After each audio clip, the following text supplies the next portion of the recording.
අද අපි මේ මූලාශ්‍ර විවරණයෙන් ගෙන එන්නේ අපේ රටේ. ඒ කියන්නේ ශ්‍රී ලංකාවේ පුරාවෘත්තමය ආරම්භය ගැන කියවෙන අතිශය ආකර්ශනීය කතාන්දරයක්. මහා වංශය වගේ පැරණි මූලාශ්‍ර පදනම් කරගෙන ශ්‍රී ලංකාවේ ප්‍රථම රජු විදිහට සැලකෙන විජය රජුගේ සහ යක්ෂ ගෝත්‍රික කුවේණියගේ කතාව තමයි අපි අද කතා කරන්නේ.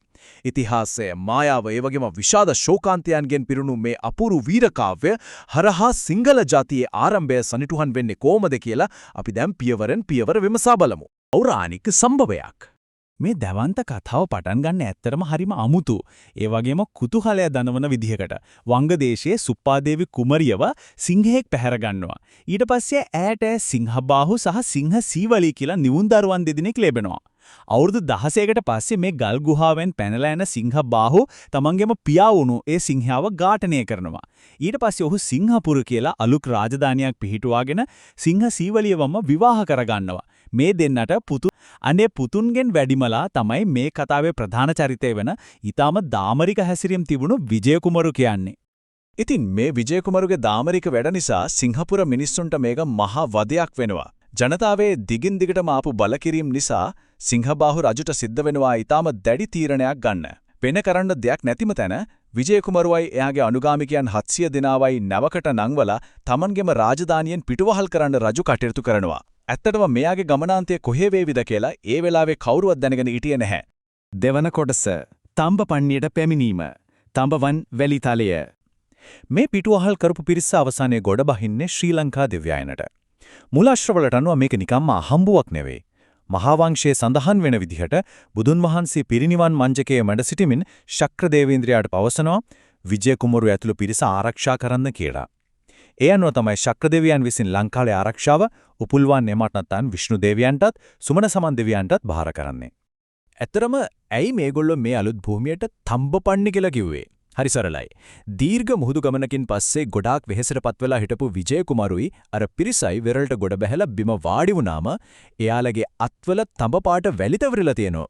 අන්න ඒ සුවිශේෂී ලක්ෂණ නිසාම තමයි මේ මුළු ප්‍රදේශයටම තඹපන්නි කියන නම ලැබුණේ කියලා ඉතිහාසයේ සඳහන් වෙන්නේ. හැබැයි මතක තබා ගන්න ඕන දේ තමයි විජය කුමරු මෙහෙට එනකොට මේක නිකන් හිස් දූපතක් නෙවෙයි. මෙතන ඒ වෙනකොටත් මායා බලයන් සහ විවිධ කුසලතාවයන් තිබුණු ගෝත්‍රිකයන් ජීවත් වුණා. ප්‍රධාන වශයෙන් යක්ෂ, රාක්ෂ, නාග සහ දේව කියලා ගෝත්‍ර 4ක් හිටියා. මේ අයගෙන් යකඩ කර්මාන්තයට සහ මායා කර්මවලට ඊටමත් දක්ෂ වුණු යක්ෂ ගෝත්‍රිකයන් තමයි මේ සම්පූර්ණ කතාවේම ඊළඟ ප්‍රධාන කාර්යභාරය ඉටු කරන්නේ. තුන්වන කොටස යක්ෂණියගේ පාවාදීම, කුවේණියගේ ආගමනය. මේ කතාවේ තීරණාත්මකම හැරවුම් ලක්ෂ්‍ය පටන් ගන්න මෙතනින්. තඹපන්නියට ගොඩ බැහැපු විජය කුමරුගේ පිරිස ගම්මානයක් හොයාගෙන යනකොට තමයි මේගොල්ලන්ට බල්ලෙක්ව දකින්න ලැබෙන්නේ. ඉතින් බල්ලන් ඉන්නේ ගම්මාන කිට්ටුව විතරයිනේ කියලා හිතාගෙන මේ සතාගේ පස්සෙන් ගියපු පිරිස එකපාරටම අතුරුදන් වෙනවා. මේව සිර කරගන්නේ කුවේණිය කියන යක්ෂ ගෝත්‍රික රජින විසින්. හැබැයි සුමන සමන් දෙවියන්ගේ ආරක්ෂාව තිබුණ නිසා ඔවුන්ව ආහාරයට ගන්න නම් ඇයට හැකියාවක් ලැබෙන්නේ නැහැ. තමන්ගේ මිනිස්සු හොයාගෙන එන විජය කුමරු කුවේණියට තර්ජනය කරලා ඒ අයව බේර ගන්නවා. ඊට පස්සේ වෙන්නේ හරියට චිත්‍රපටයක දර්ශනයක් වගේ දෙයක්. මේ කුවේණිය උමත් තරුණයෙකුගේ වෙස් අරගෙන විජය කුමරුව සම්පූර්ණයෙන්ම වශකට ගන්නවා. විතරක් නෙවෙයි ඔහුට රාජකම ලබා දීමේ අරමුණින් තමන්ගේ මේ යක්ෂ ගෝත්‍රිකයින්ව ඝාතනය කරන්න ඇය විජයට උදව් කරනවා. හිතලා බලන්න ඇය ඇගේම ජනතාව සමුල ඝාතනය කරන්න තරම් මෙතනදී දුරදිග යනවා. හතරවන කොටස සිංහල ජාතිය උපත රාජධානියක් පිහිටුවීම. දැන් මේ තොරතුරුවල තියෙන හරිම සිත් කන්නාසුළු කාරණේ තමයි අපේ මේ පැරණි මූලාශ්‍ර අතර තියෙන පරස්පරතා. අපි දන්න මහා වංශයට වඩා පැරණි මූලාශ්‍රයක් වෙන දීප වංශය ඇතුලේ කුවේණිය ගැනවත් යක්ෂ ගෝත්‍රිකයන් ගැනවත් කිසිම සඳහනක් නැහැ. හැබැයි මහා වංශයේ මේ හැම සිදුවීමක්ම ඊටමත් සවිස්තරාත්මකව ඉදිරිපත් කරනවා. ඉතිහාසය අධ්‍යයනය කරද්දී අපි අනිවාර්යයෙන්ම අවධානය යොමු කරන්න ඕන කාරණයක් තමයි මේක. කුවේණියගේ උදව්වෙන් යක්ෂ බලමුළු පරාජය කරලා විජය රජු තමන්ගේ ජනාවාස ව්‍යාප්ත කරනවා. අනුරාධගාම, උපතිස්සගාම වගේ ප්‍රදේශ ගොඩනගන්නේ මේ විදිහටයි. මේ විදිහට ජනාවාස ගොඩනගෙන කාලය ඇතුළත කුවේණියයි විජය රජුයි තමන්ගේම කියලා පවුලක් ආරම්භ කරනවා. ඔවුන්ට ජීවහත්ත කියලා පුතේකුත්, දිසාලා කියලා දියණියෙකුත් ලැබෙනවා. දැන් කුවේණිය නව රජුත් එක්ක ඊටමත් ශක්තිමත් බැඳීමක් ගොඩනගාගෙන ඉවරයි. පස්වන කොටස ඛේදනීය උරුමයක් අතහැර දැමීම සහ වැඩි ජනතාවගේ ආරම්භය.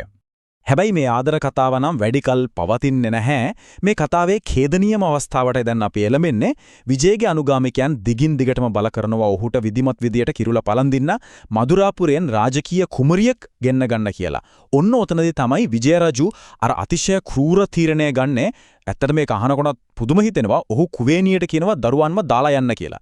තමන්ගේ ජනතාවම පාවා දීපු කුවේනියට අන්තිමට සිද්ධ වෙලවා තමන්ගේ දරුවොත් අරගෙන මාලිගාවෙන් පිට වෙලා ලංකාපුර වනාන්තරයට යන්න. එතකොට මෙතන තියෙන වැදගත්ම කාරණය වෙන්නේ කුවේනියට අන්තිමට අත්වෙන ඉරණම මොකද්ද කියන එක. ඇය නැවත තමන්ගේ යක්ෂණ්‍යාතීන් හොයාගෙන ගියාට පාවා දීමේ වෛරයෙන් හිඩපු ඒ මිනිස්සු බමවා කියන ප්‍රදේශයේදී ඇව ඝාතනය කරනවා. අනාථ වුණු දරුවන් දෙදෙනා සබරගමුව දිසට පලා යනවා. අපේ රටේ අද ජීවත් වෙන ආදිවාසී වැඩි ජනතාව පැවතියෙන්නේ අන්නේ දරුවන් දෙදෙනාගෙන් කියලායි විශ්වාස කරන්නේ. ඒ නිසායි අදටත් වැඩි ජනතාව කුවේනියව මහ ලොකු කිරියම්මා ලට්ටෝ කියලා වන්දනාමාන කරන්නේ. අපි ඉතිහාසය දිහා බැලුවම දකින ලොකුම සරදම තමයි මේක. රාජකීය විවාහයක් වෙනුවෙන් Tamanගේම පවුල අතහැරලා දාපු විජය රජුට අර ගෙනාපු මధుරා කුමරයගෙන් කිසිම දරුවෙක් ලැබෙන්නේ නැහැ. උරුමකාරයෙක් නැතුවම ඔහු මිය යනවා. ඊට පස්සේ අවුරුද්දක් පුරාවට ලංකාවට රජෙක් හිටියේ නැහැ. අන්තිමට විජයගේ සහෝදරයාගේ පුත්‍රයා වුණු පණ්ඩුවස්ස දෙව කුමරු ඇවිත් තමයි ලංකාවේ කිරුළ බාරගන්නේ.